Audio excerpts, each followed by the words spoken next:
Good afternoon. This is the outside view from my window. And today morning I had a talk on why India is sabotaging the BRICS, the incompetencies of Modi and Shah.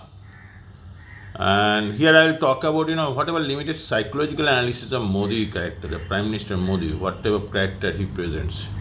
So I will come back to the Google Talk session. In the morning, I talked about incompetencies of Modi Shah government. I mentioned demonetization. I mentioned the lockdown. One big point I missed out there is the Balakot, the attempt last 2019 election before that, the attempt for India to Ghar mein ghus ke marunga. That was another shambles. India wanted to enter Pakistan and attack them or release our pilot. But India lost fighter planes. India had a friendly fire. India panicked so much that there was friendly fire in Indian Air Force. That was also, they tried to hide it. All these things eventually come out. Now coming back to the psychoanalysis of Prime Minister Modi, one part everybody knows that Prime Minister Modi is not a great speaker. He is made out to be a great speaker. So there is an image of Prime Minister Modi that he is a faku. And that image hurts India as well as hurts Modi himself. Because he cannot speak without teleprompter. The episode that happened somewhere yesterday, lots of videos circulating on that. He stopped speaking because the teleprompter stopped.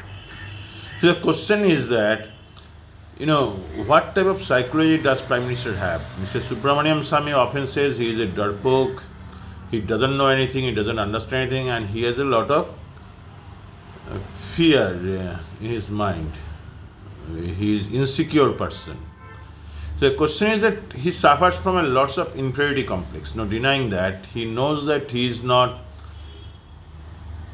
suited, he is not fit for the position he is in. Somehow he has achieved it for whatever way.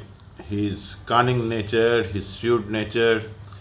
He has walked over dead bodies of people like Advani and these other BJP stalwarts.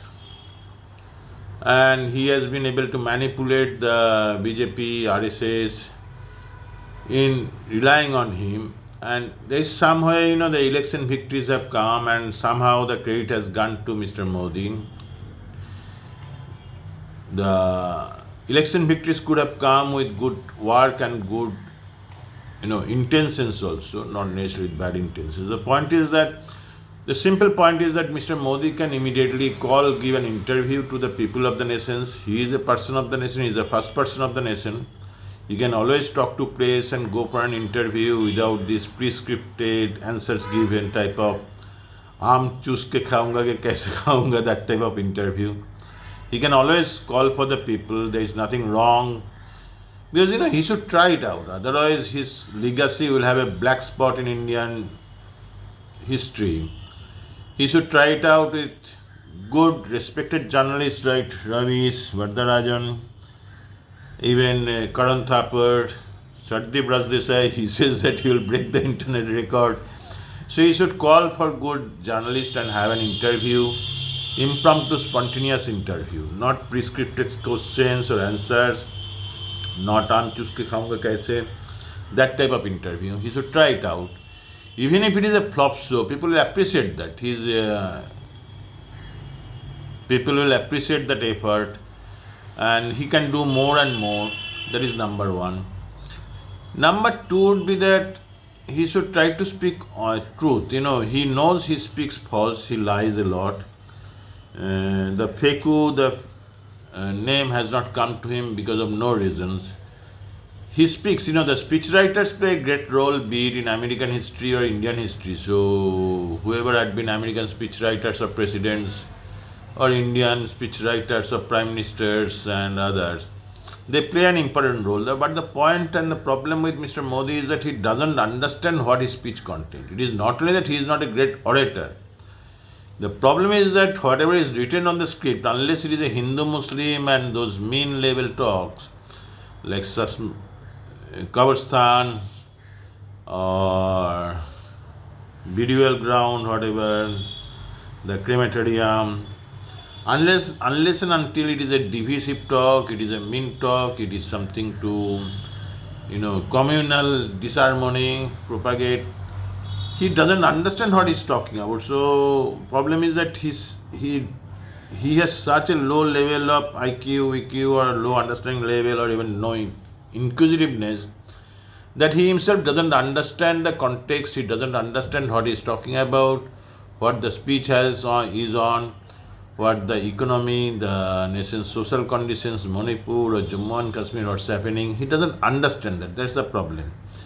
So he has to rely on a lot of people. Now the people on whom he relies on, I don't know. They are not whether they are good intention people or they are some bad intention people who knows Modi's nature, and they will always talk about this yes man mindset. So it is very important, I believe, for national democracy, for the health of the democracy, for the health of the country. Mr. Modi comes out and faces the praise of the nation, and credible praise of the nation, not the Gori media type, and the incompetencies of the government and the Indian government's attempt to sabotage BRICS, its foreign policy relationships. All these issues are also getting a big problem.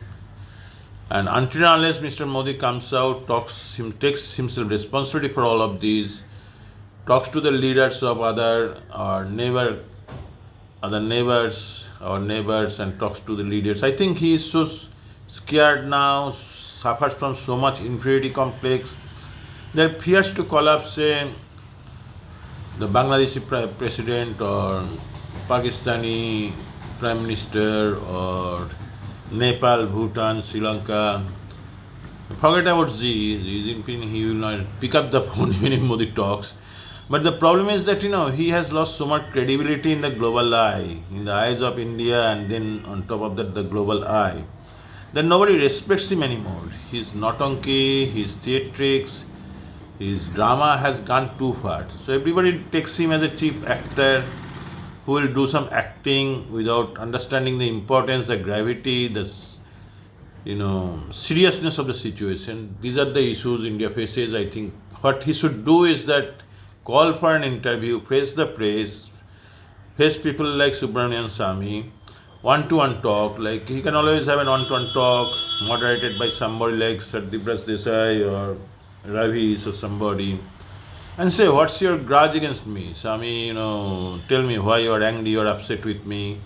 Same way with Mohua Maitra and others, like why, what are you, why do you talk against me?